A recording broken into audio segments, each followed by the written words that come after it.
Feeling pretty warmed I'm up. mad the Noam Chomsky on my pussy bit didn't get recorded, but you're gonna make sure to repeat it. no, I'm fine with that just being for us, little inside joke.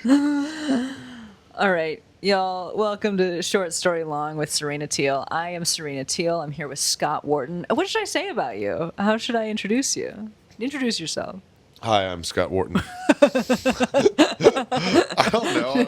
Here's my credits. No, just I don't know. Like nobody can see you, so they don't know that you are 4'7" and a 4'7" black man, black and I'm bespectacled. gonna let it fly now that people think I'm black, I'm gonna let it fly this episode. Nobody will believe from how deep your voice is that you're 4'7". That's true. You would have a little pipsqueak voice. My voice sounds deeper to other people than it does to me, I think. Okay. I think it's one of those things. Interesting. There's no way for me to... I'm so used to hearing it all the time. Sure. It's like when your buddy comes over and he's like, man, your dog's lost some weight. And it's like, I don't know, I see him every day. You know what I mean? You know what I mean with the dog that you have running around you're you? always talking about how people's dogs have lost weight. You know everyone's always talking about how your dog has lost weight. Are you not feeding your dogs? Yeah, sometimes it's been hard. So what people can know about me is my Cash App is enjoy the trip. If you want to send dog food money. Trip is the dog's name. My dog was fat. Michael Ridley came over and did a podcast. I spilled coffee on myself. I'm really good at doing that. I'm all coffeeed. Can I come in and dry off? Rain days with Serena. I'm still really upset we're not watching Lord of the Rings trilogy before the podcast, but I'll get over it. We'll do a special episode. We'll do a special video episode, and we'll live stream watching. How long Lord do you of the think Rings. before you start doing video episodes? We'll you don't have a face for radio. You have a face for YouTube, dude. Thank you. Yeah. Thank you so much. You're welcome so much. I think I'll get there. I wanted to just like start this out, see how this format felt, see if I liked doing this, see if I could stand editing it. Yeah. Which remains to be seen. But I didn't want to like go crazy and like buy the whole setup and get the lights and do the whatever. If you weren't going to commit to it. Right. And I was like, I'm just going to like see how it goes. I'm going to bank some episodes. I'll be away for like 4 weeks in August and September. Yeah.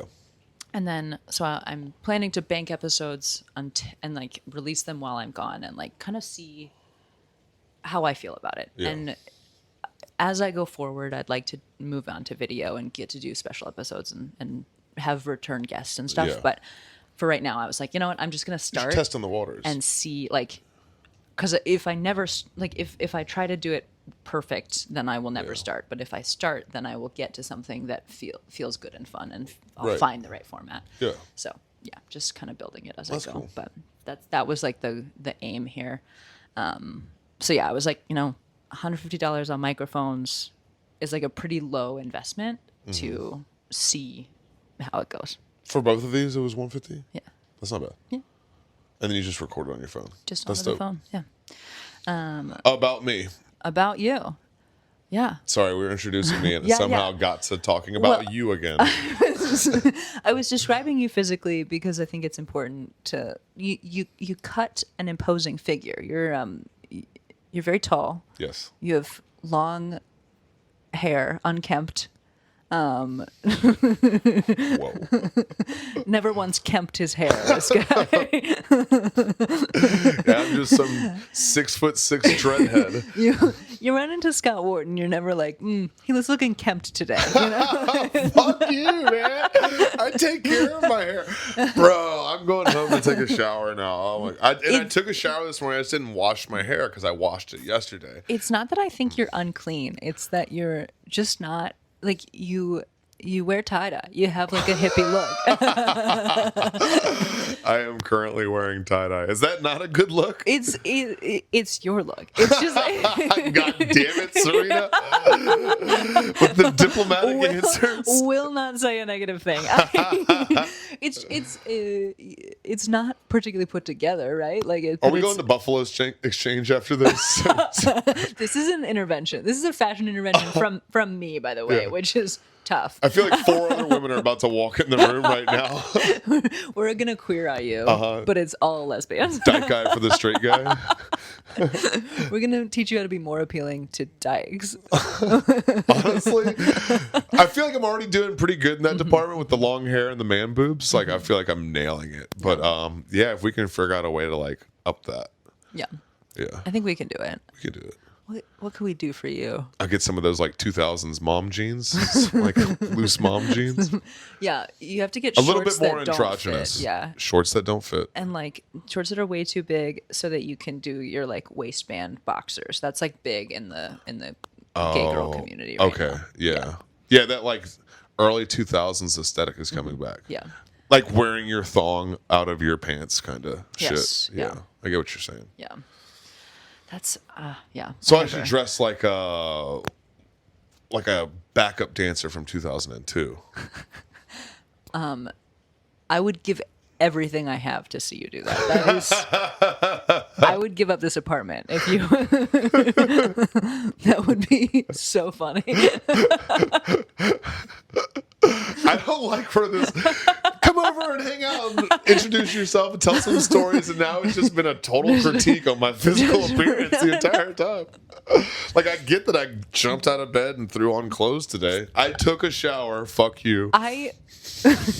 You didn't describe that in your morning routine. You went back and edited that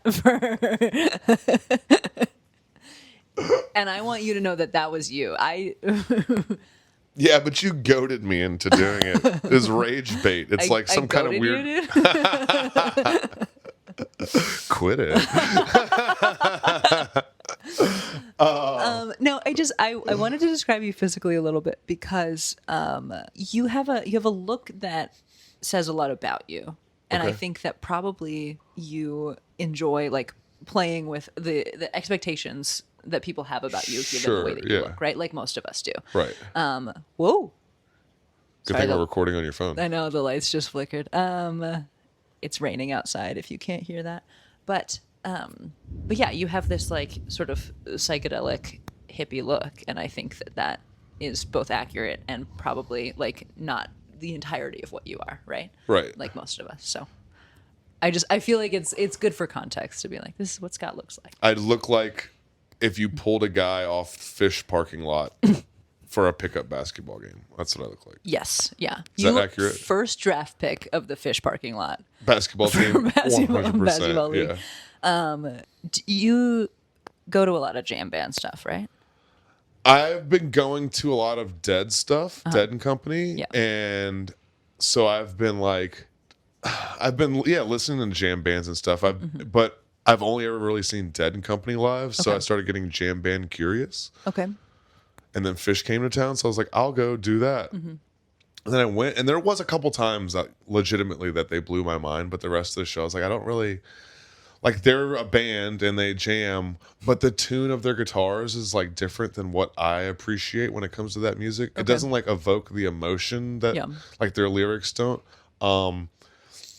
It felt like that's what the equivalent of like testing your sexuality feels like. Okay. You're like, oh, maybe I'm gay, and then you go to the Fish concert, and then you leave. You're like, nah, it's not for me. I can see how other people like it, and I don't hate them because they like it.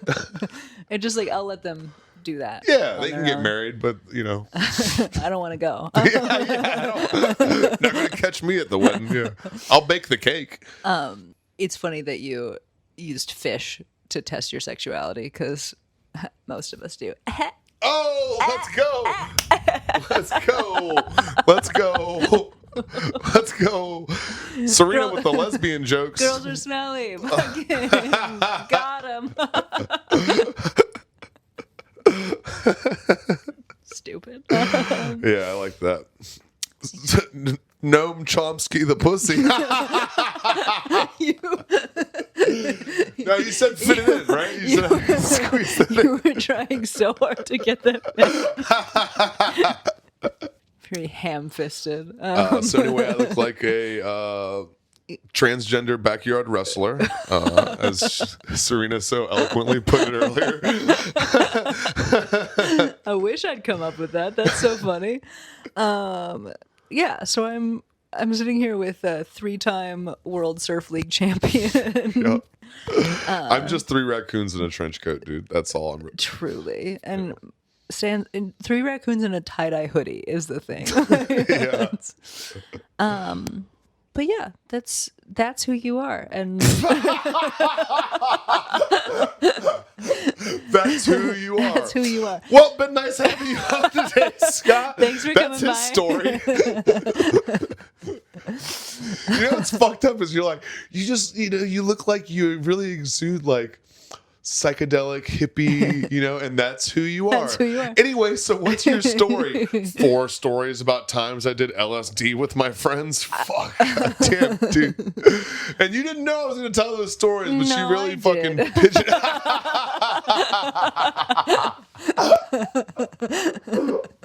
You were like, hey, I give my guests the opportunity to come tell stories they don't usually get to tell. And you're like, if I say it to Scott, he'll tell a story that he wouldn't tell because, the statute of limitations hadn't passed Right. until just now. Right.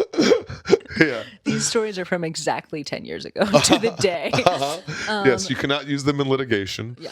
No, it occurred to me that you might tell some psychedelic stories, which is it's welcome. You can tell me whatever you want to tell me. Let's turn the mics off. No, but you have to. Different story. So my dad. No, okay.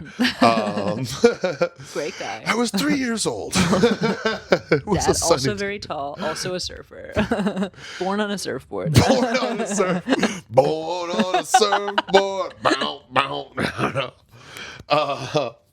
My dad also very tall, thin man with a mustache, a mustachioed man, Wow. brunette. Is he a My business? dad would slay in this generation. Yeah, apparently.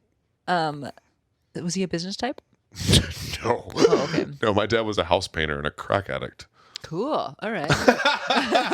Cool. Like the cracks between like fence posts. Like, when he's painting. It's so dumb. I'm so sorry. Just No. really addicted to getting in the cracks of the fence. No, like he'd paint the window and then peek out the blinds like that. They're watching. I know it. Dad, nobody's here. Got into Mom grout left. later in life. Got addicted to grout. So anyway, this is about the first time I smoked crack with my dad. What was your dad like? My dad? Yeah. Oh man, Was he tall and mustachioed too? well he's still among us. He's Yeah, I said what was he like as if just assuming. my dad he's a very large man now. And he's very smart. He plays like 11 instruments. That's cool. He was a lawyer when I was a kid, Oh wow. but he's retired, I guess now. Sure. And he's been like various phases of not well throughout my life. But yeah, he's like kind of he's not bold. Like he's a kind of timid, especially interpersonally. You said he was glad he had daughters because he didn't want to throw catch with sons. So He didn't want to. Yeah, he's CNN dad. he said he is very much a CNN dad. He said once that he was glad that he didn't have sons because he didn't want to have to play catch because he's like afraid of the ball. Like he doesn't like sports Right. like that. But Your dad's gay. possibly. Actually, okay, one time we were just like sitting in a cafe in St. Louis and he just looked up at me and he was like, one time I wanted to kiss a man. And I was like, okay, we're talking about this now. And he was like, I don't really think I'm gay. One time I wanted to kiss a man. And I was like, all right, great. Like, Sure, I get that. sure. Yeah. We've all been hanging out at Creek around Lemaire, and you're like, fuck, I really want to kiss a guy right now. And not Lemaire, he just makes me want to kiss other I guys. was going to say, is Lemaire your top pick? Because interesting. No, he just makes me feel safe. Yeah. He is a good energy. He does. He's a hugger. That's what made me love because I'm a hugger. And then he got introduced to the scene and he's like, hug. And I'm like, oh, me too, dude. We're just gonna hug, dude. Yeah. Cuddle puddle at Lemaire's house, dude.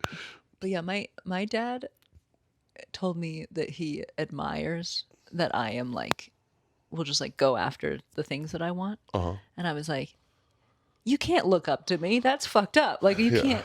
This is the wrong way for our power dynamic to work. You know, like, I'm supposed to look up to you. Yeah, but isn't that how it goes? It's like you teach your children until they start teaching you. Yeah. So maybe it is some of that. Like, I guess so. He inspired and motivated and influenced you, and now it's at a point where he's like, damn, now she kind of influences me. Yeah. And inspires me. Yeah. I guess so. I don't know. He's an interesting cat. But that has to be weird because it sounds like you have like a great reverence for your dad and respect for your father. So feeling that feeling coming from him has to feel like strange because you're like, I'm supposed to be feeling that for you. Yeah. To whereas like my parents, I'm very like disconnected from all those typical emotions that people like. I don't hold my parents like high regard or with any level of reverence or really respect. Sure. So like for me, it's you know, when I started doing comedy and like chasing this and just like taking big risks and stuff, and my parents were like, that's so awesome. And like, I became this person that they kind of idolized, I guess, instead of them being someone that I idolized. It wasn't weird to me because it was like, yeah, you're fucking losers. Sure. Like, no wonder you idolize. But your dad is like, he's practiced law, like he's done, you know, he's very intelligent. He knows how to play 11 instruments. Like he seems like a pretty well put together man who's like has some pretty distinct accomplishments in his life. Sure. So hearing that you have that he idolizes you in some, even if it's just a small way, for your ability to take a risk or your courage, like that has to be a kind of a bewildering feeling, right? Yeah. I don't know. I think it's like, I have definitely gone through phases of having more and less like respect for my parents. And I think that like, as I get older, the more I'm able to like accept myself for what I am, the more I'm able to just be like, oh yeah, my parents are like just whole people, and like I can learn from their example, both positively and negatively, you know, like both what I do want to emulate about their lives and what I want to avoid. Also growing up and realizing that your parents are people too. I'm 33 years old. My parents had me when my dad was 30 when they had me. Okay. So like realizing the type of individual that I am right now at 33, it makes you think like, oh, fuck. Like, oh, my God. Yeah, right. So imagine the type of people they were when they were 33, 35, 38. Right. Yeah. Yeah, I guess it's just like you think of your parents as these people, like they're the authority. They're like, that's where the rules come like handed down from. And then like, that's your first manager, supervisor is your parents. Well, and to grow up and then be like, oh, they also have a lot of stuff that they don't have figured out is like, oh, or like that they could look at someone so much younger than them, like me, and be like, oh, that's inspiring. It's like that just is hard to wrap my mind around because they were my first examples, you know? Right. So. Yeah. It's like, damn, you didn't have it, like, fuck, you didn't have it figured out. How did I not starve? You know what I mean? But then also being like, fuck, you didn't figure it out, but I didn't starve. It's like, okay, all right. Because sometimes we sit here and I'm like, shit, I'm 33. I thought I was going to be so much more, you know, I look back on 27 and I'm like, I don't know much more now than I did when I was fucking 27. Sure. Right? Like, at least, like, I know much, but I don't have it any more figured out now, I think is what I should say. I'm much more wiser, right? All those things. But yeah, that's such a weird feeling. Yeah. What do you want to talk about? You want to tell me some stories? I'll tell you some stories about doing drugs with my friends. Yeah, so I have this friend group back home. And where's home? Fredericksburg, Virginia. Okay. It's 50 miles between DC and Richmond. Okay. It's like right off I-95. Okay. I lived my whole life there before I moved out to Austin. Cool. And I moved out here like July 2021. I was 29 years old. So I essentially lived 30 years in the same hometown. I went to the same elementary school all 5 years. I went to the same middle school all 3 years. I went to the same high school all 4 years. Got it. So like I've never had to be the new kid until I moved here. Okay. That was very much like a culture shock for me. Yeah. I also lived in where I grew up was on the edge of like the suburbs and the country. Okay. And my town is like it's loaded with Civil War battlefields, so it's Okay. kind of a tourism spot in that way. Like it's this old colonial town, but like I said, it sits smack between Richmond and DC, so it's just like a commuter suburb basically of those two cities. So I grew up on the edge of that suburb and the country. And then I moved here to Austin too. Like I never really spent that much time in cities before, and then I just fucking moved here. Cool. And that was like a really big culture shock. Yeah, of course. But yeah, so I have this friend group back home. I think we all really became close, and like I met these people after I started doing comedy because the guy who was running the open mics had like a DJ there, DJ Tony B. And Shout out. shout out Tony B. Tony B. Tony and I used to do a taco review that was kind of like Barstool Pizza's Okay. review. Cool. That was so fun. I miss Tony. I love Tony. Was that like on the radio, or like were you doing like a little podcast?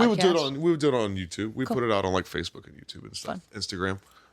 It was really fun. Local taco joints. Okay. But yeah, so he used to put on like EDM shows around town and shit. And so I met this group of friends. I kind of got adopted by this friend group who were like rave kids. Yep. Festival goers. Like they would go to Lost Lands every year to go see fucking dubstep. Sure. Zed's Dead, Nick Excision, all that shit. Which wasn't like my jam. Like that wasn't my thing. Right. But yeah, so I get adopted by this friend group, and that's when I started doing psychedelics a little bit more heavily. Like I'd already had experience with psychedelics leading up to that, but I think at this point I didn't really have like access to them the way that I wanted to. Okay. And then I met this friend group, and I was like, oh, I know where to buy mushrooms and buy LSD and find that stuff again. Okay. Like friends of friends of friends, right? I would never incriminate any of these people. Of course not. Not Tony B. Not anybody else. Statute of limitations. Not keep saying Tony B into the mic. I have 2 mics. You do keep lifting up your hoodie. That was a visual joke just for us. If it helps, I have also done psychedelics. I just wanted to say that on the record so that we both feel more I comfortable. had a feeling that you had done psychedelics. Yeah, you went to college. I figured you did a little bit of what psychedelics? LSD, mushrooms, I have DMT? done, yes, all 3 of those. And I've also done 5-MeO DMT. Oh, okay. That's like the whiteout DMT, right? Yeah, What was that like? crazy. I've never done the 5-MeO. It was really cool. Interesting. It was really cool. It's one of the it's the main reason I don't do a lot of drugs casually anymore, like at all. I still will, but it's like it's not a big part of my life anymore. Right. Because You don't like have a bag of weed.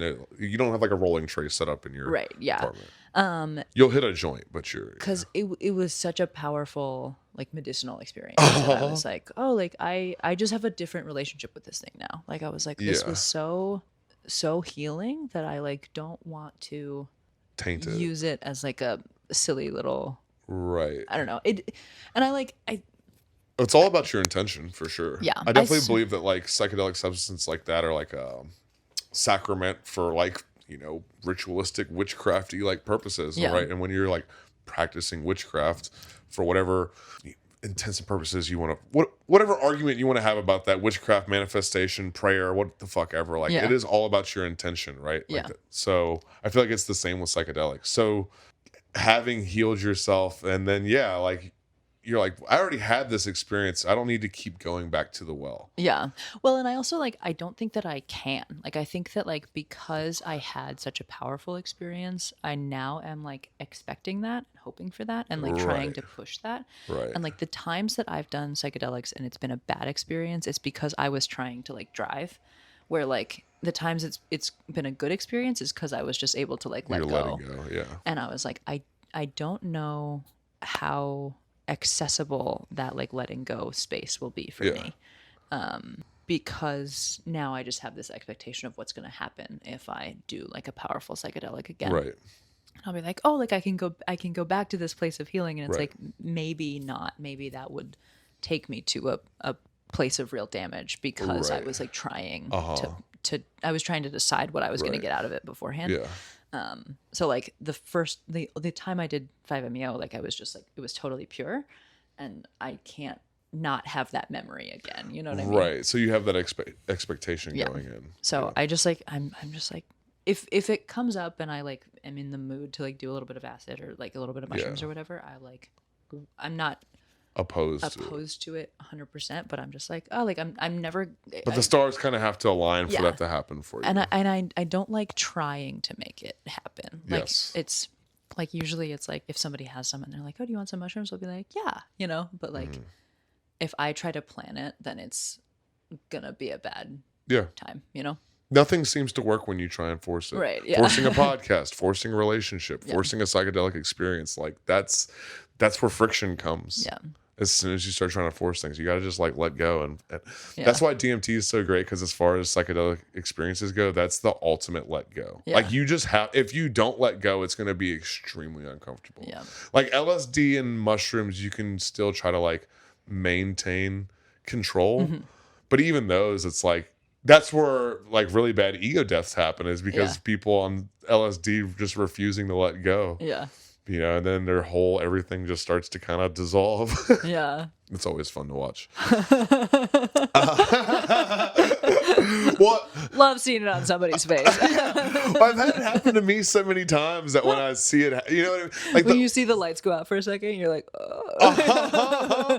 And last time I did a heavy dose of mushrooms, like when that part of the trip tried to start to happen, I was like, I've done this before. I was like, just go be normal, just act natural. Just like do the things that I was camping. So I just kept like tending to the fire into the campsite the whole time and just like kept busy like that. Yeah. Yeah. But yeah. Cause I was like, I don't feel like doing that. That's literally what it was, is like, my buddy that I was with was doing that. Like the mushrooms hit, he went in the tent and fucking locked himself in there. It was on his air mattress, right? Locked himself in a tent. By wishing? What? You know what I mean, though. It's like he went in the tent, he's closed it. That's his private space now. You know what I mean? Like he's tripping in his bedroom. Okay, guys, I'm locking up the tent for the night. Click. When I tell that story on stage, I'm locked in here. Audiences don't laugh at that part. I'm like, that's funny. He locked himself in the tent. Like, come on. Mushrooms unlocked that superpower. But yeah, I saw him start having that experience. I was like, I don't feel like doing that. Like I've done it enough times now. Like I know what it looks like. Like it's easy to identify when like an ego death is coming on. I'm like, nah, I've done that enough. Not this time, Like I've already dissolved the two into each other. Like this ego's staying alive, baby. I've already fucking warped my brain enough in that way where I'm like, we're all one, dude. You know what I mean? Like I can't keep going further with that. I'll just evaporate. You know what I mean? Bro, we're still all one. Time's not real. We're all checked one. the newspaper, dude. Everything's Same connected. Headline. This just in. We're all one. We're still all More one. at 10. But time's not real. Yeah, like I've had the trip where I'm like, I should just throw away my cell phone and my wallet and like fuck all this shit. It's not real. Like, you know what I mean? So when I sense that coming on now, I'm like, amateur. You know what I mean? It's like starter pack. That's day one psychedelics. You know what I mean? Like, yeah, you're God. I get it. You know. So anytime I see, I've had, because I used to throw these I used to have like holiday parties at my house on Thanksgiving, Christmas, Easter. Anytime that's like you would normally go be with your family, but I can't make it home. Sure. So I'd have all the displaced comics over to my house. But I would get like an ounce or two of mushrooms and then just like cut up all the mushrooms into little bits. So they're like hors d'oeuvres. So everybody would be walking around picking out a bowl of mushrooms all night. Nice. And almost always one person at the party would eat a little bit too many mushrooms. And then they'd start, every time I see them, like, Scott, man. And I'm like, you can see it in their eyes. They're like, oh, you're clinging onto the edge of the cliff that is your personality right now. And it's like after the fifth or sixth time of you being like, Scott, man. I'm like, yeah, you're God, bro. Like, I know it's hard to accept. It's a lot to deal with, but we're all this like infinite expansion of the creative You know how source. you're God? I'm also God. There was the spark of the divine in all of us. I'm sorry. There was a comic, because I would like have these parties, and then around like 2 or 3 in the morning, I guess, when there was only like a couple people left, that's when I'd bust out the DMT pen. I'm like, all right, now that it's just a couple of us. So I remember one night I like had done that, and there was only one comic left, and he was hanging out in my spare room with the DMT pen. I was like going around the house cleaning, right? And I walked into that room, and as soon as I walked in the room, it's like he knew that I was coming in there just to like pick up glasses and cans and then leave the room again. So as soon as I crossed the threshold, he's like, "No, Scott, stay." And I would see the pen in his hand. I'm like, okay, he's fucking gone. I can see the 1,000-yard stare. Yeah. He's out there. So I'm like, all right, go sit with your friend. Because I know what it's like. Sometimes DMTs, sometimes it's beautiful and like the most warm, like inhibition freeing thing ever. You know what I mean? It's just love, just pure unadulterated love. But sometimes it's clunky and fucking crazy and like it can be scary. You know what I mean? You're like, fuck, that looks demonic. Yeah. Like, what is that face made out of sacred geometry? Right? So I'm like, just sit with your buddy while he, has this experience. I'm kind of sitting there with him, and then he laid on my shoulder. I'm just sitting there with him, and then finally he sits up and he's like, "Wait a second." He's like, and he stands up across the room from me. He's like, "Scott, are you God, bro?" And I was like, I wanted to tell him like, well, yeah, we're all this like infinite, whatever my fucking thesis is on like what God in the universe is, right? What my theology, right? So I want to tell him like, well, yeah, but I'm like, he is heavily dosed on DMT right now. Do not tell your friend that we're all God, because he's not gonna want to understand that right now. Too much. So he's like, "Are you God?" And I'm like, I didn't say anything. And he's like, "Oh, Scott, are you God?" And I'm like, "Have you been God this whole time?" He's like, "You've been God this whole time, and you've been spying on me." He's like, "That's not cool, man." He's like, "That's not. Why would you? What?" So he's like, "And you've been spying on me is wild." That's so funny. Yeah, he thinks it's like this Bruce Almighty situation. You've just been friends with me. Yeah, you manifested down as Scott to spy on me. So I'm like, we've just been sharing good times. How dare you? At this point, I start laughing. It finally cracks me, and I start giggling. And that didn't help at all, because he took that as like a sign of admission. Yeah, you caught me. I'm God. I'm spying. He's like, no. He starts kind of having this breakdown.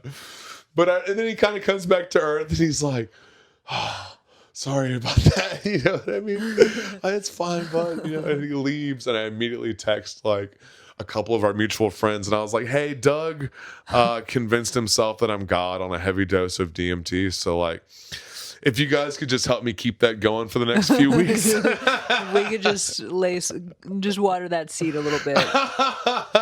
Eventually we're gonna have a carrot. This is a root-bearing fruit. It's gonna be a slow burn, but this is gonna be funny. But still to this day, whenever I see Doug, he kind of looks at me a little funny. We might really be able to disrupt this guy's cosmology. Right? His understanding of the universe and everything. We might really get to interrupt that. So we could all play along. But yeah, dude, I would be a terrible cult leader, because I get impatient after about the like fifth indication that you're having an ego death. I'm like, dude, you're having an ego death. It's fine. Figure it out, brother. Breathing. It's gonna be okay. I've been through it so much, and I've like read about it. So, you know what I mean? And just like, I'm sure you've studied all sorts of like psychology and like mysticism and religion and just all sorts of weird shit and like psychedelic experiences. Like, yeah, I finally get to a point where you're like, I have a little bit of an understanding of what's happening. So when you see it on somebody else, you're like, fucking rookie. Well, yeah. Like, I want to haze you. I want to haze you. It's like you're entering this fraternity of like, oh, you're losing your mind on psychedelics. Now let me. We've all done it. Yeah.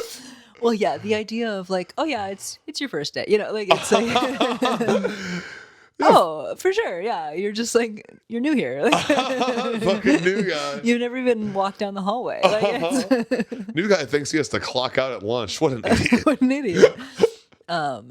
Yeah, that's so funny. Okay. So my cousin. So now that I've incriminated myself, now that we've all incriminated ourselves, that I also have done this. Welcome to the Tripcast with sorry, I have this friend group. They're like huge EDM heads, Yes. and they go to Lost Lands Music Festival every year. Cool. And so Andy and Katie, who are a couple, and like the real close friend group is like Andy, Katie, Eric, and Mike. Okay. Right. And Andy and Katie's house is where we always have like the house parties. Well, they go, the whole friend group, Andy, Katie, Eric, and then like the rest of the big festival friend group, Yep.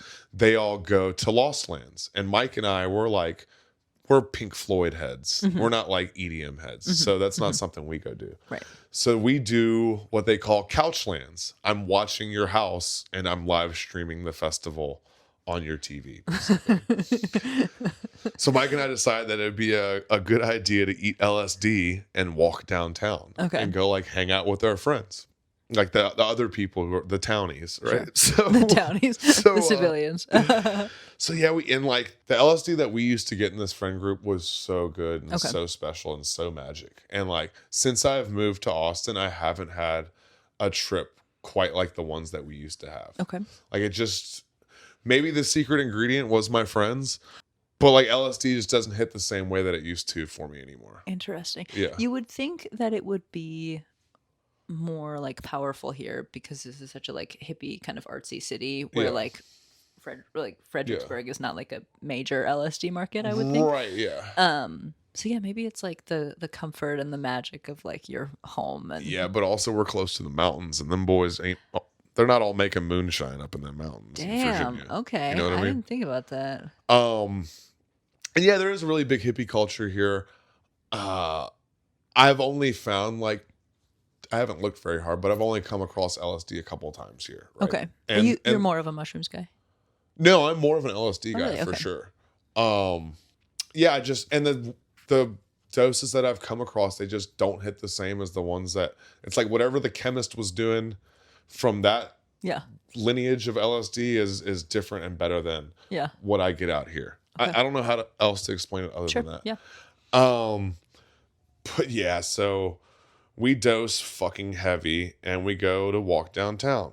And about halfway on the walk downtown, I step, you know, the like fake mulch beds. It's not like they have like little trees downtown, but it's just like that like rubber that looks like mulch. Yes. Yeah. So I like stepped on one of those. And that's when the acid hit. Like I Whoa. was like, concrete. And I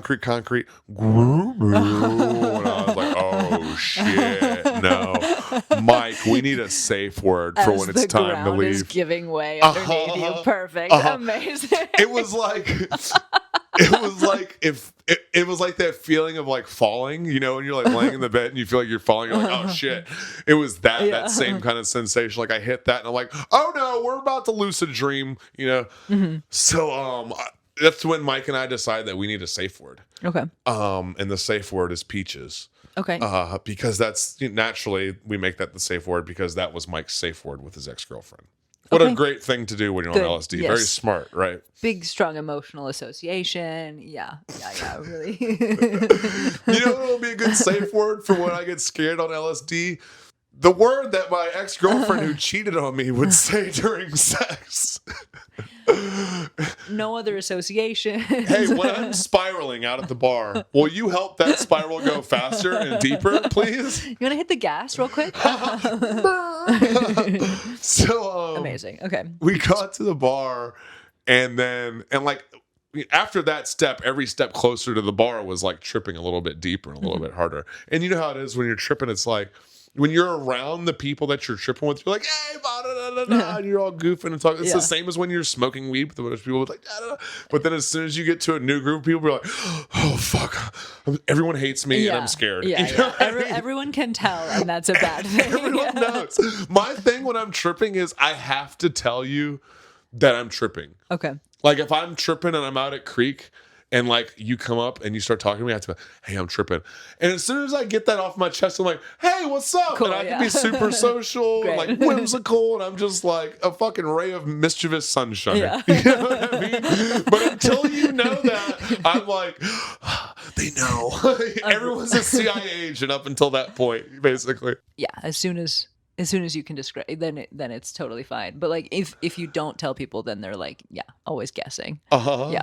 We were not at the bar very long.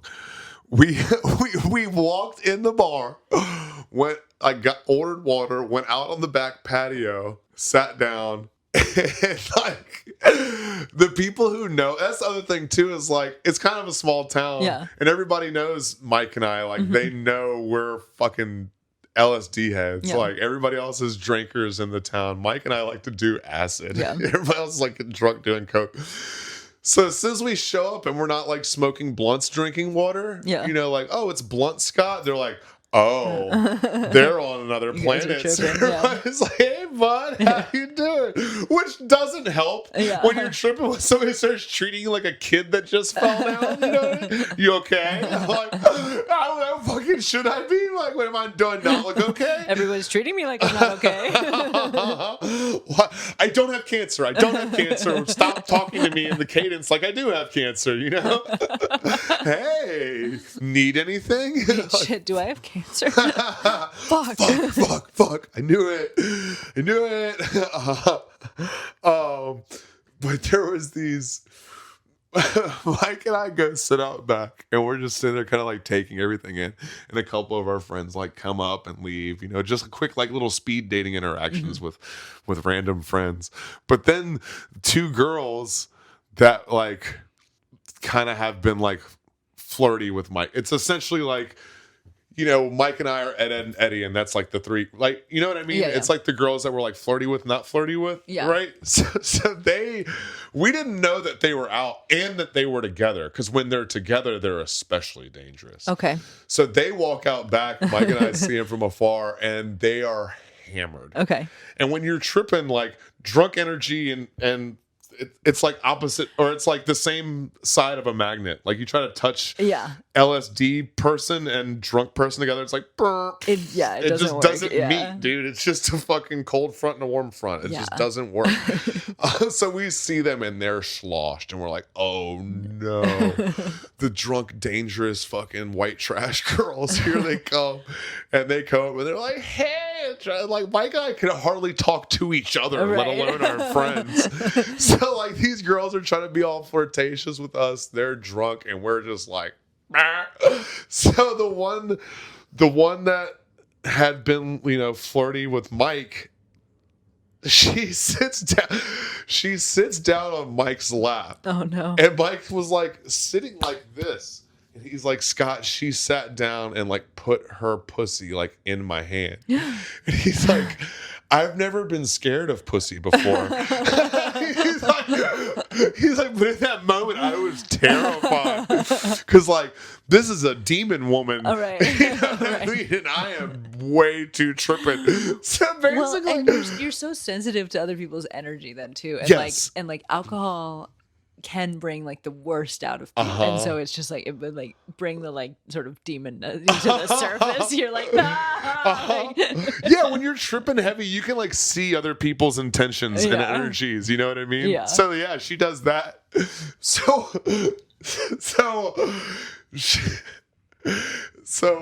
and they're like that happens, and I can see like it's like, what is happening right now? And they're trying to like conversate with us, and Mike and I are just like barely holding it together. Yeah. Like, these are words and we're having a conversation, Yeah. right? And they're like, yep, we're too drunk to know that you're too tripping to be having this conversation. Like, they're just too unaware. So they're like, they go back inside to get a drink. It's like, we're going to go grab drinks. Do you guys want to come? No, we'll be right here. No. The instant that they walked through the back door to get in the spirits, Mike was like, peaches. And like, we were there for all of 10 minutes. Yeah. And Mike said peaches. And we got up and and here's the thing, is like, our friends had already been watching us. Yeah. Because we're just stuck in these chairs. Totally. And like, our friends are like trip sitting us from a distance. Yeah. And like, but also kind of observing us like a science experiment. Yeah. And I guess like a big group of our friends had just witnessed that whole interaction from like a third party point of view. So Mike says peaches, and we get up to go walk out the back door. People are like, go, go, go. Like it's SEAL Team 6 and we're breaching the door. They're like, go, go, get out, get out. And then, yeah, we get out the back door and it was like, here comes the sun. Da, da, da. It was just like I got let out of jail and I knew I was about to go eat a Chinese food buffet. Just like a big deep breath. Like, This is the biggest relief ever. Yeah. But yeah, I've never seen a man scared of a vagina that he so desperately wanted to be in every other day of the week. Really? But it was like the first time it touched his hand, he's like, peaches. Just straight to the safe word. It's wrong. We can't. We have to go. We have to go now. But LSD is so pure in that way. Yeah. You know what I mean? Well, I was thinking while you were saying that, like, it's LSD makes you so much more aware of what's there, and like alcohol like makes you so much less aware. And like, so it's like it's funny how those things like both release your inhibitions in a certain way, in a different way. Yeah. But like yeah, it's just you're at such a different plane of operating, and it's like so difficult like to like access each other in those different states, you know, like, and yeah, it makes perfect sense to me why he wouldn't want that. Like, he's just like, no, like this is wrong. Oh, that's the other thing too, is it's like I could have had so much more women growing up if I was the type of guy to hang out at the bar and wait for a drunk girl to hit on me. Totally. But like, I'm not that kills it for me. I've had girlfriends that have gotten frustrated with me. I'm like, you're too drunk. Yeah. And like this, it just doesn't doesn't appeal to me. Yeah, it's not appealing at all. Like it just feels gross. So I'm sure it was some of that because he's not a drinker either. Right. So I'm sure it was a lot of that. He loves his mother, right? You know? so I'm sure once that happened, he's like, I'm a bad person. You know, the devil in your ear starts speaking. You're like, I want LSD. I don't want to listen to that guy right now. And the angel's like, peaches, peaches, peaches. Get the fuck out of here. Get out of here. Get out of here. Yeah, that was a fun night. And then there was a lot more nights like that because Mike and I would, I wasn't drinking at the time, and I had just gotten clean. I was like a year clean from smoking crack. Okay. Now, and I had done coke a couple of times, but that was only at parties, like a bump or two out of somebody else's bag. Sure. Right. So the next house party that they have at Andy and Katie's house is Katie's birthday party. And I know like that friend group does coke and stuff, and they've all shared with me out of their bag at the last couple of parties. So I'm like, you know what I'll do? I'll buy 2 grams of coke to have at the party, and I'll do some coke. You know what I'll do that's genius is I'll also do a bunch of LSD with Mike. Okay. Which is not good. Do not do that. Because you're already bound to get trapped in like loops when you're on LSD. And the last loop you want to get caught in is, this white substance smells really fucking good. Coke loop, yeah.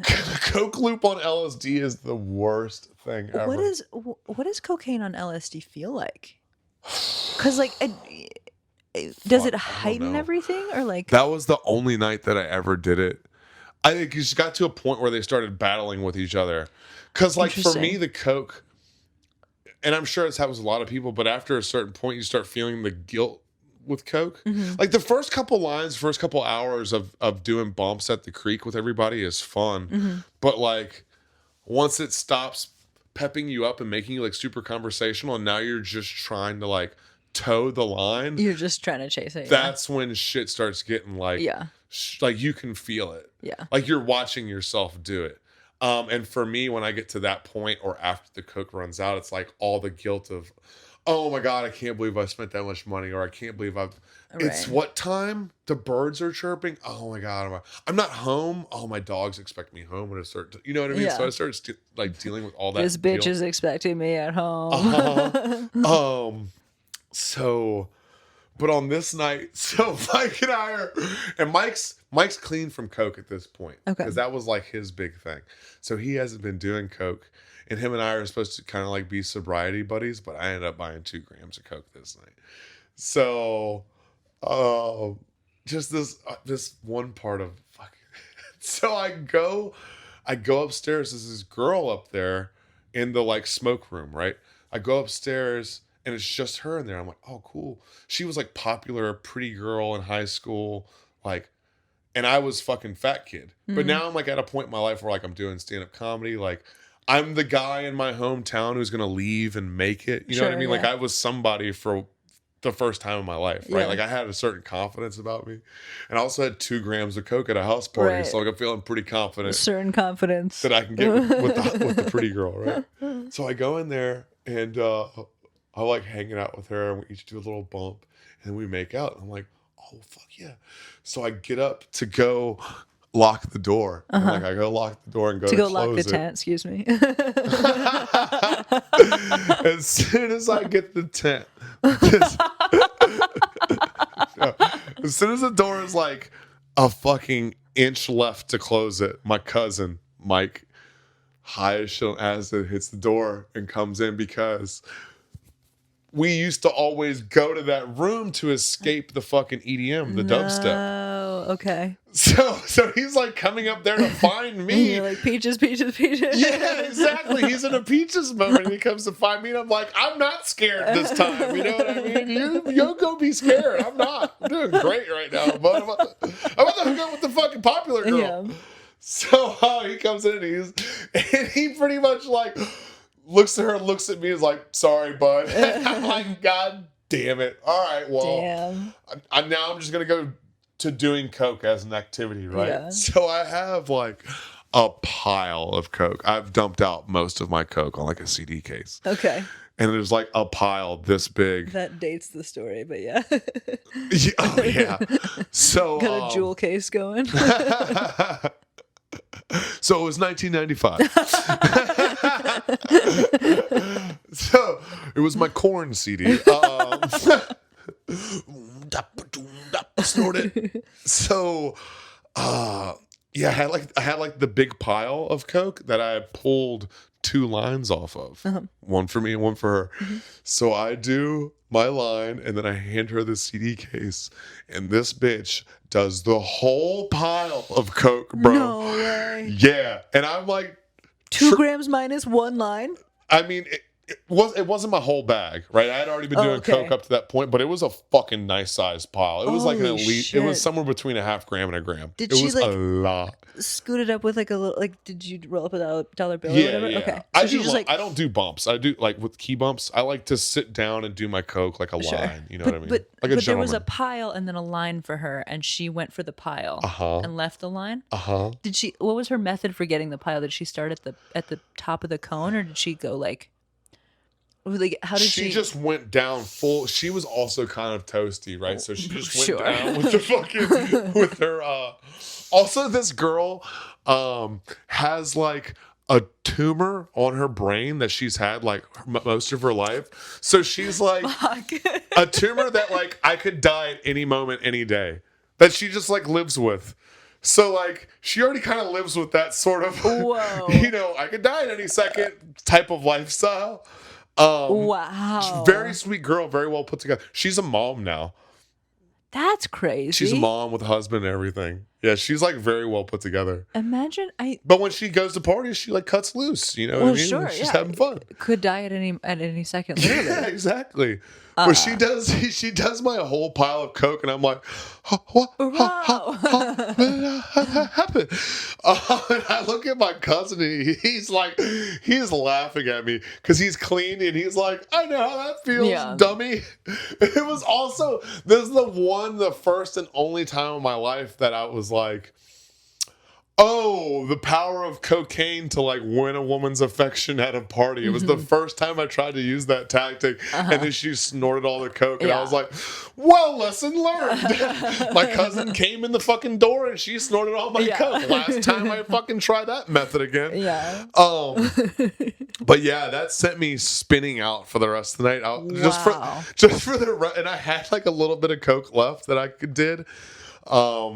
But yeah, I was spun out the rest of the night like just in a fetal position, like, I can't believe she did all my coke. Like that's all I could talk. I was hyper focused on it the rest of the night. I was like, yeah, but Caitlin did all my coke. I can't believe it.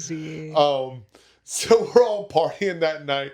Meanwhile, the whole rest of the party, like another 15 people, are having their entirely other experience, like drinking, doing coke, doing Molly, listening to EDM. But there was this one guy there that night who was probably equally as spun out as I was. I was on LSD and coke. And disappointment. Don't forget disappointment. Many levels. My opportunity at hooking up with the hot girl is gone, and so is all my So coke. is all my A coke. lot of disappointment. Well, and I like doing that much coke at once and then being out is like that's a particular state for her to be in now, right? Like she's done this huge pile and then like now you because coke is like fun if you can do like more like throughout the night. Yeah, you've hit And your so limit. like to do all of it at once is like Jesus, you know. There's no like, more you can do. Yeah. You've taken the thing that's like enjoyable about this and like just completely ruined it. There's no more chasing the dragon. You are the dragon now. Damn. So everybody else is having this other experience. This other guy is doing Molly for the first time. Cool. And he's having that experience. Good for Molly. Dude, last time we did Molly was so great. I like learned how to love myself again. Like I was calling all my friends that day and just like having these super long-winded conversations with them. Yeah. And like I felt like I really had a therapeutic experience on the Molly because after that, for the next couple weeks, I was like nicer to myself, nicer to everybody else. And then I did coke again, and it was like it tainted and ruined. It like sludged up all the fucking positivity that I got out of that. Yeah. I mean, I was the same from psychedelics before I moved here. I felt like I fucking really like cleaned up a lot of that like sludge from my toxicity with psychedelics. And then I started drinking again, working at Vulcan. I started doing coke again after being clean for like 2 years when I moved here. Right. Because that night was the last night I did coke. That was June 6, 2019. Okay. And I didn't do coke for over 2 years. Okay. Until after I fucking moved here. Yeah.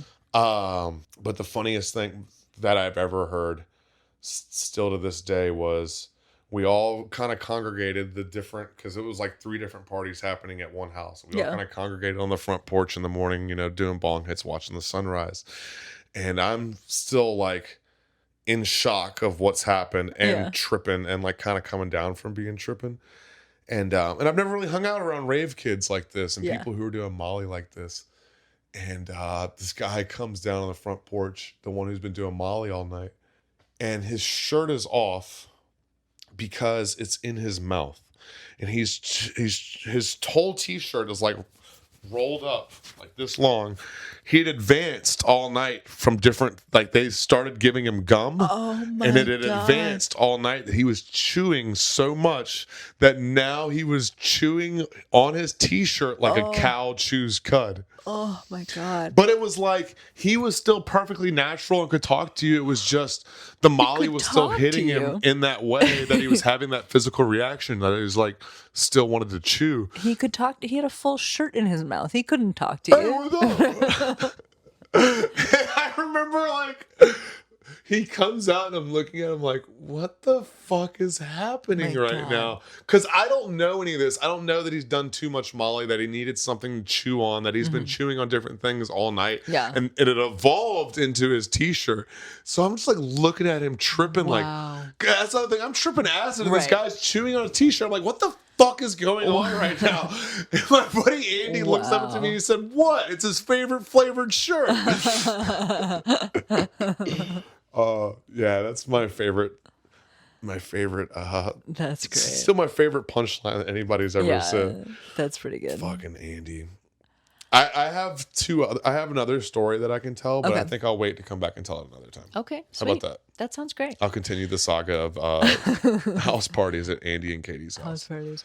But those are my people, man. I really miss that group of friends. And like, all right, here's something I thought about the other day. It's like when I moved to Austin, I was really sad about leaving that like core group, us 5. You know, Eric, Mike, Andy, Katie, and I. And you. I was like my trip tribe. We would trip every other weekend and go to the river or whatever. Like we were all very close. And when I moved, I was like, fuck, I'm gonna really miss this, right? Like I felt like I was getting pulled away from my family.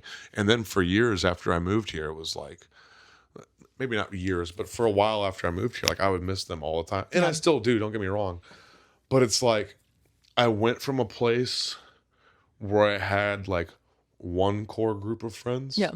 And then like, you know, the people in town that I was like cordial and friendly with, but weren't like my people that I really hung out with outside of we're all at this bar together tonight, right? To now I live in Austin And I have, instead of having that small, like I'm a part of this giant community. Yeah. And like I never really had that before. I didn't, I played sports growing up and shit, but this is like almost what it feels like to be on a football team or be in a fraternity or something Yeah. of that, right? Of that flavor. Yeah.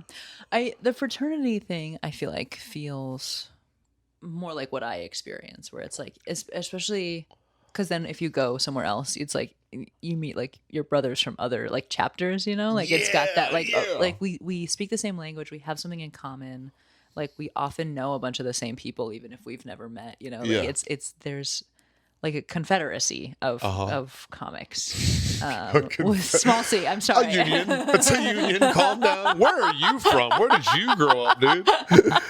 My hometown's called the Crossroads of the Civil War. Even I wouldn't have used Confederacy. Oh, the Confederacy of Comics. Fuck, dude. No, we have a flag. It's really nice. Red, white, and blue. There's an X. There's some stars. You're gonna love it. The black comics have their own thing. Yeah, so there's like black clubs, and then there's like it's a very segregated sport. Yeah, and if you could be good at both, I mean, you're going places. You're going places. No, small as you could. Like it. We just like we all sort of have this like thing in common, like being among comics, and like that's so cool. It does feel, like a fraternity, but without the uniformity, right? Like because there are so many ways to be a comedian. Yeah. Like back in my hometown, there was this like giant community and like friend group of like the people that hung out at Spirits and Happy Endings, like the two bars in town, right? And like all did stuff together and went to music shows together. And then my friend group, which was kind of like an outcast of that. And like I said, we were still friendly with all those people, but we weren't like in with all of them, right? Yeah. That was almost like the cool kids club but now it's the opposite. Like I live in Austin and I'm part of that like greater community. Yeah. Right. That I wasn't a part of back home in Fredericksburg. Yeah. So that's just like, it's something that just kind of hit me the other day. I was like, it's such a cool feeling. And it made me, sometimes stuff happens that makes it a little bit easier to like have gotten uprooted and be here. Mm-hmm. And that's one of them for sure. Where it was like, shit, I do belong here. Yeah, absolutely. The first, and we can finish after this, but the first sense that I got, I moved here in July 2021 and I visited home for the first time in Christmas 2021. Okay. So like 6 months, right? Yeah. And I went home and I was like, oh, this is great. Everything's still the same. Everybody's still here, right? And then, but I had like a sense of, but like this town isn't big enough anymore. Like there's not enough opportunity here for what I'm trying to do. Like you'd already outgrown in 6 months, And I got back to Austin and I was like, okay, like this is where I want to be. And it was kind of like bittersweet. Yeah.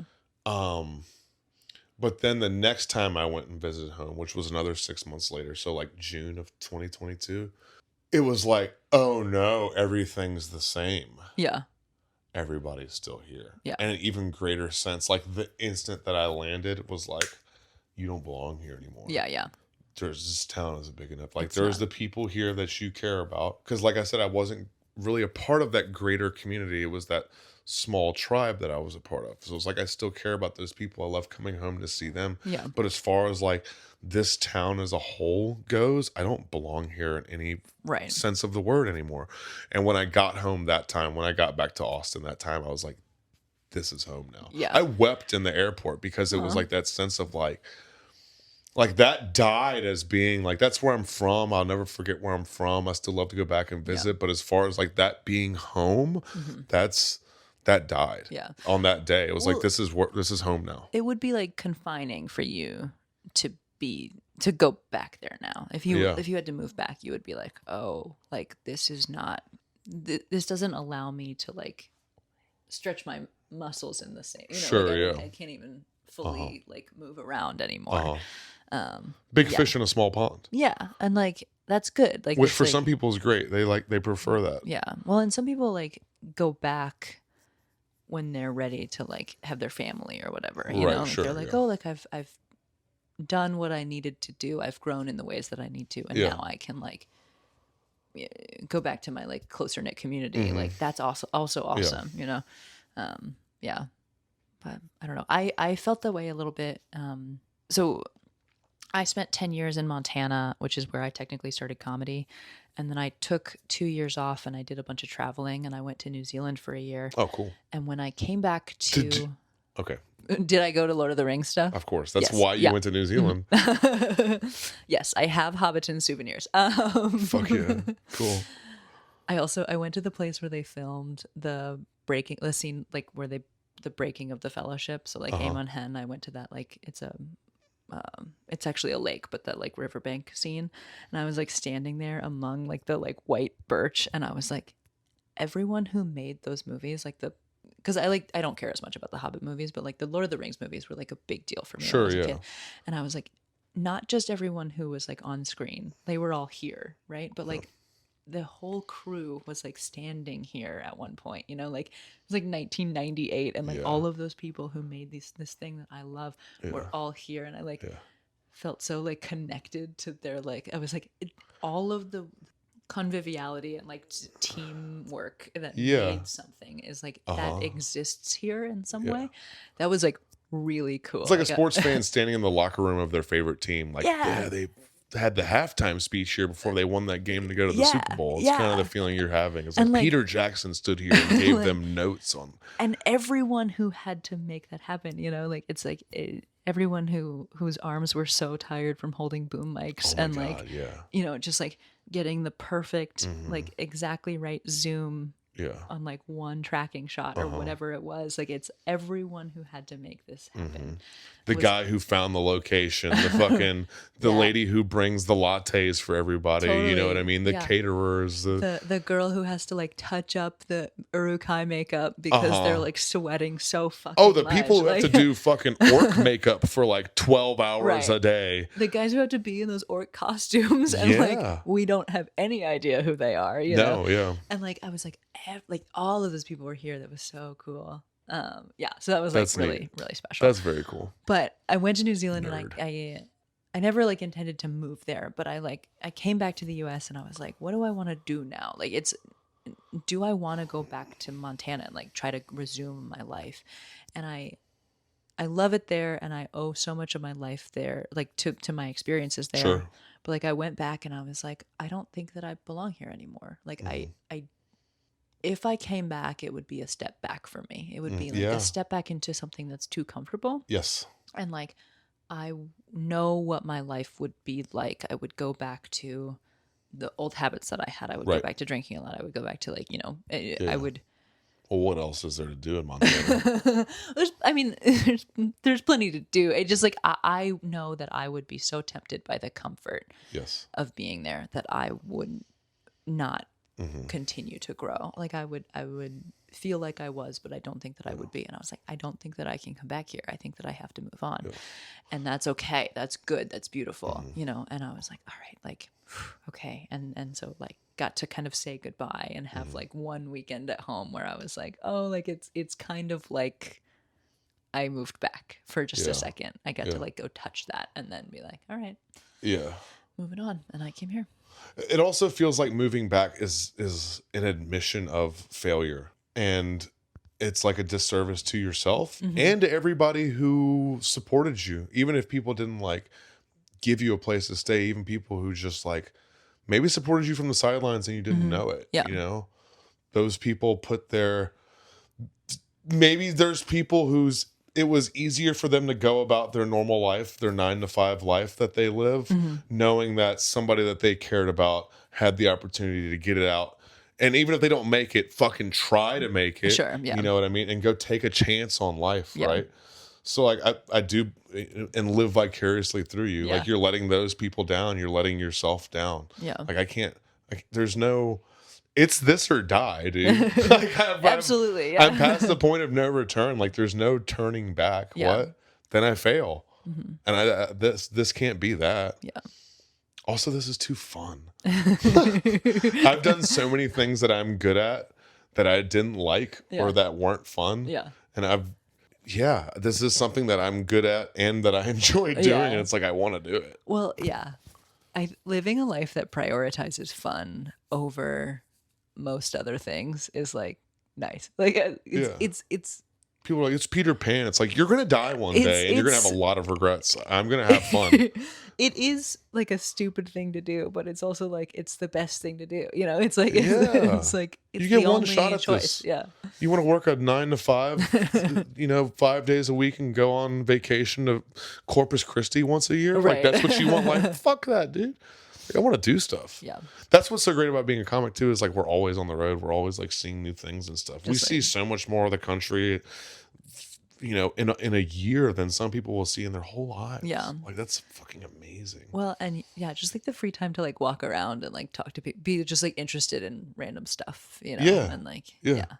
And also being able to just like thoroughly enjoy an experience for what it is. Because the great thing about being a comic is even when something bad or uncomfortable is happening in life, you're like, well, I'm going to be able to write a joke out of this. Yeah, So sometimes you like let the horrible day ride because you're like, let's see where this goes. Yeah.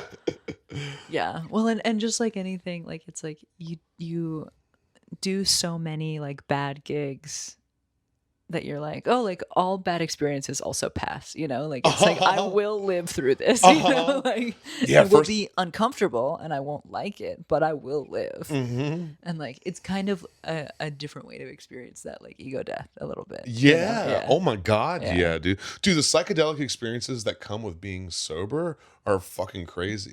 Dude, like sitting in my backyard, not looking at my phone and just meditating. I started looking at the fence and I'm like, fuck, it has eyes. You know what I mean? Like, oh shit, the birds are putting trail. Like sometimes being present is just as psychedelic. Being present sober is just as psychedelic as tripping. Just being present. It's turning your phone off, being present. Like, and you've probably tripped enough that you're just able to notice and pick up on this, like becomes like a second nature. You're like, oh fuck, I have the vision. Getting like closer to that like dropped in state. It's just like more accessible to you. You're like, I want to blind my third eye, dude. I'm going to look at Instagram for 3 hours straight. Fuck this shit. I'm tired of seeing everything. Yeah, Baphomet's annoying, bro. He keeps... So before you go, I do want to ask, so I've been asking all my guests this. Why don't you get to tell this story very often? Like what? I don't, it's legal things. Okay. I mean, it's like talking about psychedelics. It's also just... When I did the podcast when we were doing Stony Baloney and doing it a certain format and telling stories, it was just something that never really came up, I guess, as like a storytelling topic. And then it's one of those things that's, I have stories that I want to tell, but I want enough time to pass. Like I have some shit that went down in fucking 2024 that I thought about telling today, but I was like, no, you need to let some more time pass for that one. That's like a 20 years down the road story, There's stuff that happened when I first moved here that I was like, let me wait a little bit to tell that. Yeah. So I think it's some of that, and also just like having some time and having time and distance between the people that you had those experiences with, the other people surrounding. As far as like telling the story on a podcast, right? It's like, before I make this public, let me put some space between those other people in this story. Because I'm very shameless. I'll be like, yeah, my dad molested me and I used to smoke crack. You know what I mean? Like I have no worries putting myself and my own business out there, but with things that involve other people, I'm like, let some time pass between those things. But I also reached out to, because I had a couple stories that I thought about telling today, and I actually reached out to a couple friends here and back in Virginia that was like, hey, I'm doing this podcast, storytelling podcast. I was like, is there a story of mine that you think I should tell it's like, I don't really get to tell, or what's a story of mine you like to hear? And Mike was the one who was like, man, you should tell a story about us fucking doing acid. Yeah. I always feel weird like telling stories that involve other people without them here to like be able to defend myself. Sure. Yeah. Or defend themselves, and also without their permission or without their knowledge. Yeah. So being able to talk to him like, hey, is it okay if I use your name and tell these stories about like this? Especially something as intimate as like, I got scared of a girl. Yeah, you know what I mean? Like I got scared of a vagina, right? You know what I mean? Like that's something that's kind of emasculating that most guys wouldn't want out there, right? So you let some time pass between those things. Yeah, right? That's fair. I'm just always curious, like what is it about? Like I've asked everyone, and what is it about the story that like you feel like prevents you from talking about it a lot. Well, also think the way that you present it I feel like a lot of the things that people are going to come on this podcast and talk about aren't normally things that people would want to talk on a podcast about, talk publicly about. But there's just something about the way that you present the idea and then just your energy too that makes it like this is a comfortable space to be able to do that. Cool. Even though it's going to be like public, the person that I'm talking with about this isn't going to try to like, not that we're going to sit here and try to crack jokes, right? But you're not trying to exploit me for my story, right? Sure. So I think it's that. It's just like a certain safety that you also provide that makes people like Ariel want to come talk about what she talked about or make me come talk about like doing drugs, you know, or bring up other people, I guess, you know. Yeah. Cool. Thank you. Because I think some of these stories, like if I went and told the story about, you know, that girl snorting all my coke, or if Ariel went and told that story about like her being more sexually advanced at a young age, you go tell that on Kill Tony, you're going to get a much different response and interaction with somebody than what this is, right? Totally. So you also, this was a platform that allows me to provide my own narrative. Like I have control over the situation, right? Totally. Like I have control over telling the story. You're just kind of like, you know, interjecting and poking and prodding to see if you can find out more about the story or see if we can find a little bit of funny out of it. But you don't do it in a way that's like malicious, right? To where you're trying to like put me down or put anybody else down to like try and dig out the funny. So it just allows this a more, a more comfortable arena for somebody to do that, I think. So I'm sure as you keep doing it, you'll keep finding that too. I'm sure I won't be the only one who answers in that way. Yeah. Thank you. I'm really like happy to hear that. Yeah. Because that's what I was going for, right? Yeah. It's like almost everybody I know, and like myself included, like has stories that I'm like, oh, I love that story, or like it's so interesting or funny, but like it never comes up. It's too detailed. Like it's like I just never get to tell it, and it's like I want to get to share those things about myself, and I feel like everybody I know has things that they want to share and like make part of their sort of public persona. But it's like finding the format for that, and so like I specifically don't want to do like themes. It's just like whatever you want to bring to me, like let's talk about that, and like I'll do my best to understand. You know? That's another thing too, is like the other stories I thought about telling, you know, one of them I've been telling on stage for a couple months now. Sure. Right. And then another one I've told on my podcast before. So I wanted to give you like a story that's original to this podcast. Like you have to listen to this podcast to hear the stories. Yeah. Did I do an all right job? Yeah. Okay. Yeah. This has been really fun. Yeah. And then like the other story that I have is kind of built off of those two stories. Okay. So it would be like a good sequel. It's like, hey, if you like the first episode, come back and listen to the rest of the, you know, house party saga. Yeah. Well, I'll definitely have you back. Thank you. Yeah, it's fun to have you here. I like talking to you. Yeah. Cool. I think that's what I kind of need. Do you anything else you'd like to say to the people? No. All right. Not at all. Should people follow you at This Is Not Scott? Yeah, This Is Not _Scott. My link tree is linked to there, so you can go find like my YouTube and all my other projects. So that. On that link tree, you can also go to the Dress to Kill link tree and the Stony Baloney link tree. Cool. I do a podcast with my buddy Gabe called Stony Baloney, where it started off kind of convoluted. It was a storytelling podcast, actually. The guest would tell a story, and then Gabe and I would tell stories based on their storytelling topic. Sure. But one of us would lie, and one of us would tell the truth. And then it was on the guest to figure out who was Stony and who was Baloney. Sure. We would also get them violently high while we did this. Got it. Okay. So it was like a weed game show where you're like... And by the end, you'd be like, all right, who was lying? And they'd be like, oh, fuck, that's right. One of you guys is lying to me. I didn't remember either of those stories. I was so high that I just blindly trusted both of you.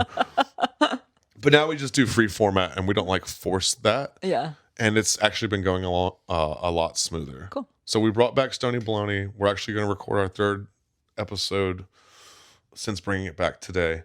And then Connor and I, we do Dress to Kill. When's this episode come out? This will be sometime in August. Oh, okay. Well, this Saturday, right? The 19th, July 19th. So nobody can go to that show that's listening to this, but that's unless you have a time machine. Yeah. In which case, come hang out with us right now. Okay. And then teach like, tell me what to invest in. Like, should I sell my Nvidia stock? What's going on? Also that.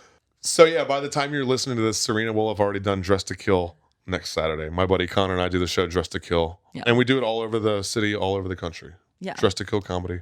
So follow that too. Yeah, follow Scott everywhere. Follow. He's funny. Go see him do a show. Go to Dress to Kill. I'm Serena Thiel. You can follow me at shutupserena, shut.up.serena. This has been Short Story Long with Serena Thiel. And follow us everywhere. Thanks so much. Love you, mean it.